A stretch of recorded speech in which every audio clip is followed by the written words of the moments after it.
Hello from Bali. This is a podcast Pigeon of Peace where we do discuss awesome skills of troubleshooters. Watch, listen, and check the description below for the details. Let's talk about initiative and let's start with the definition.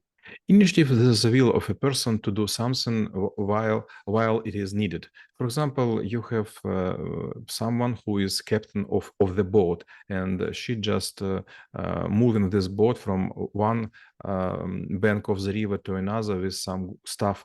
And yes, it is a bit have a water, but not too many to be worried. But this captain, for example, will apply some efforts to clean the boat and to use some pump to pump this water out, and you will see, oh, now my boat is looking much better than it was before.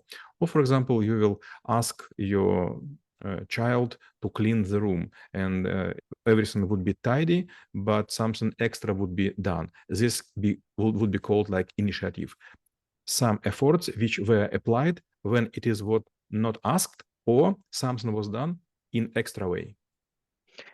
So when we look into the initiative, obviously there should be situations where you do want to step forward, or sometimes you do not want to, but like maybe, like if no one gonna do this, you want to make sure that at least it will be you who will be the last resort, last chance to resolve something. So how to understand the dynamics to make sure that you're not the person who is just always say, hey, it's gonna be me, but be like reasonably initiative.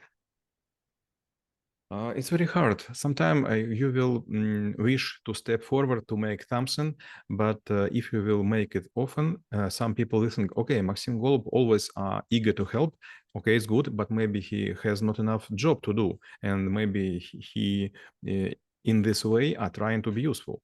In another way, for example, sometimes you will be asked directly, could you do something like this? And you will say, yes, I eager to help, but then you will understand that you could not manage it because you have no time, you have something urgent to be done. So you should balance. And when you are a newcomer in the company, you will always do the same mistake. You will be asking someone, I could help, but in short time, like in 2 weeks, you will make so many promises that you could not take everything in time. And from person you was which was helpful, you will become a person which has so many promises which are broken, and everyone will quite angry with you. And then maybe I will turn this question slightly in a different way. Sometimes you do feel, okay, there is a lot that I can do. It's probably might be my duty, my job, or whatever. But do you want to be asked to do something, and then it probably will move all of the dynamics in a different direction? Or you want to give a hint that you could help, or you actually could explicitly say, like, I probably could do it, but, and you put the post and maybe still yet someone to ask. So how to again, like, find the right time, the right approach in order to make sure that yes, people will perceive you as initiative, constructive, and helpful, but yet you don't really be seen as a bored person who is just like looking for at least something to do. It is about tradecraft. If you're working, for example, with your family, with your friends, with your colleagues, with your neighbors, sometimes it's quite better to make initiative by your own, because if you will step forward, all other people will be taken out from the circle of the problem. But if someone could pay you for the problem, for example, you fix the car, or maybe you make some adjustment of computer or some other electronic device, maybe you should ask for direct question. If, for example, you're working in the company and you will try to help to everyone, then all people will think that maybe you are paid for it, and you will be for very first moments like a kind person, but then when you will be forced to reject some requests, you will be converted in a bad person or even badass.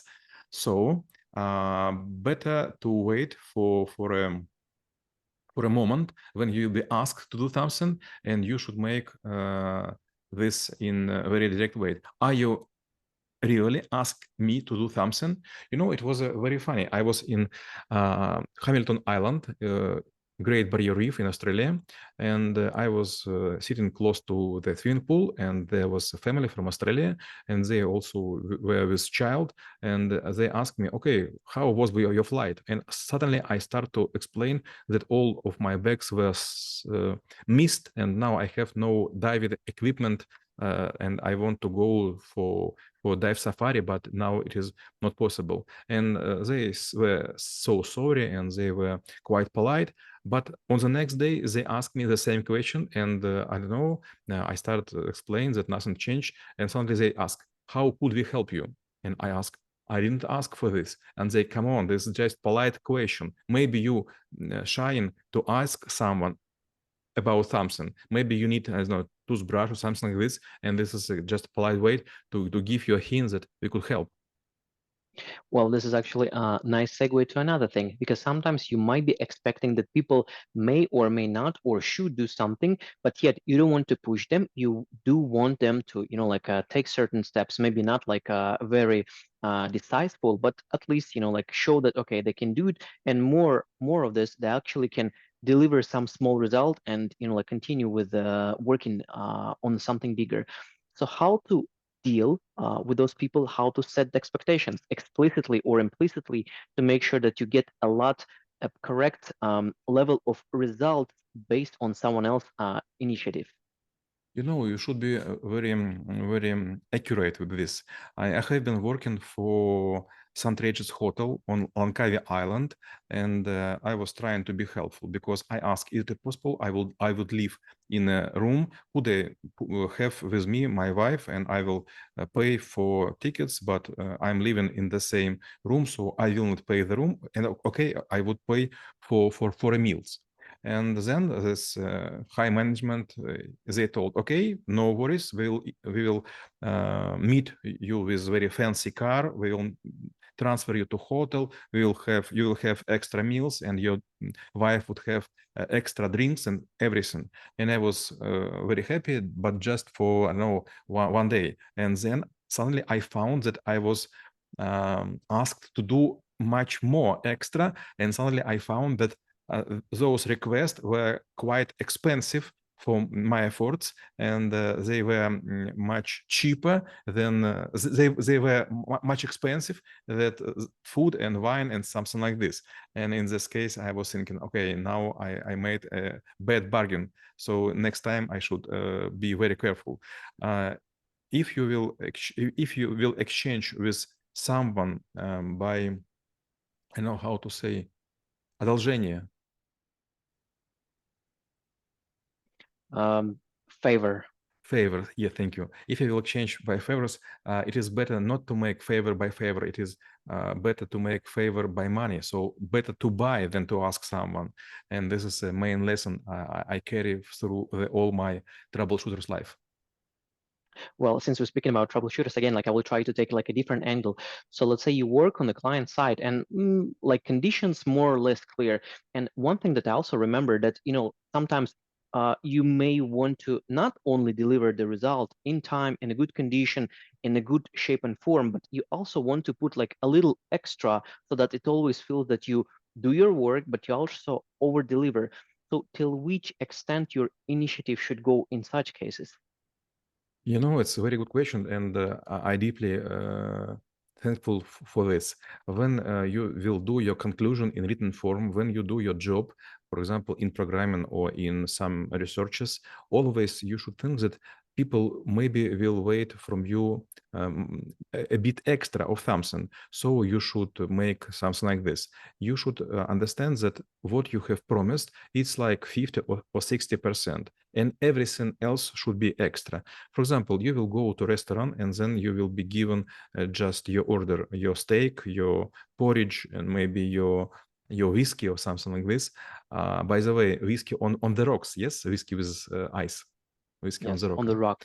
on the rock. So if you will be then given some small dessert, it's okay to say dessert? Dessert. Dessert, for example, like a drink and cherry or tiramisu, maybe you even do not want to eat, but you will be happy to have it. The same with order. You should show your initiative to give to your customer additional value, which is almost equal to your promise which you have been paid. And then my last question will be how knowing about initiative could help to make this world a better place. For example, what we do right now, this is our initiative. So we start to record those videos, and maybe some people who has no money for copybooks or for teachers, they could learn from us. Second, it's our initiative, maybe even to be funny. Yes, your English is quite brilliant, but mine is quite broken, but we show that it could be improved in quite reasonable time. And third, we have a lot to do. You have your job, I have my job, but anyway, we take our time from our families, from our rest, and we use it as a gift to the other people. And some will say, come on, guys, what you do is nobody cares. But maybe some will say, oh, you changed my life, and our initiative will help to someone whom even we didn't know right now. And just because of this, we'll continue and we'll review the skill of initiative and how it could be helpful for you. Stay in peace.